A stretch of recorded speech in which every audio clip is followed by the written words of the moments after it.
اهلا بكم في برنامج العالم. ما تنسوش تعملوا اشتراك ولايك وتفعلوا الجرس ليصلكم كل جديد. طبعا قبل ما اقول اي حاجه، طبعا كل سنه وانتم طيبين بمناسبه عيد الفطر المبارك، وعيد سعيد عليكم يا رب.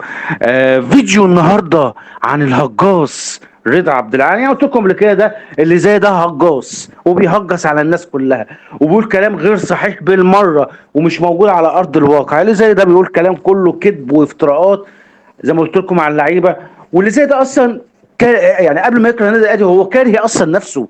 اللي زي ده الهجاص ده كاره نفسه، وكلهم نوايا واحده، مش هو لوحده، لا كلهم بيكرهوا، كلهم كارهين نفسهم قبل ما هم يكرهوا النادي الاهلي. فاللي زي دول يعني يعني اللي زي الهجاص ده ب100 وش، ما عندوش مبدأ في حياته، ما عندوش شخصيه، متلون. فاللي زي ده طبعا منافق ومدلس وكذاب، وان هو بيحقد وبيغل، والشر مالي قلبه تجاه النادي الاهلي. النادي الاهلي عمل له مشكله وعامل له عقده من سنين، لان هو بيكره وبيغل تجاه النادي الاهلي.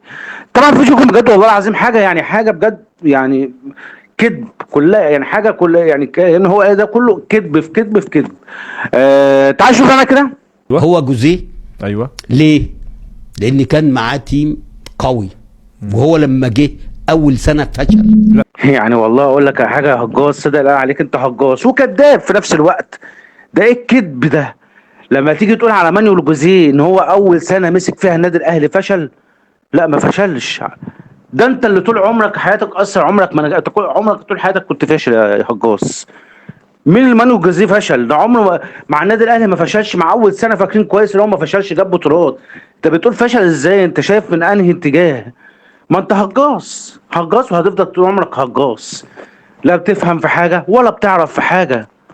انت بس شغلتك اللي انت تقعد تاخد ترندات، تعلي بيها كل حاجه، وتاخد فيها اعلى فيديوهات واعلى فيو، وتتكلم ومش عارف وايه، وانت ده همك.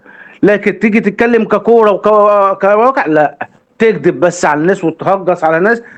دي مهنتك، وده اسلوب حياتك، اللي انت تقعد تهجص وتقول كلام على مانو الجوزيه مش صح. مانو الجوزيه اول سنه ما حدش يعرفه، كمان اول سنه مع النادي الاهلي ناجح مع النادي الاهلي، غير الهجاص اللي هو بيقوله ده بيقول لك فشل ولا فشل. هو بيقول كده بس هو مش فاهم حاجه، وازاي مانو الجوزيه مضايقه ممكن يعني.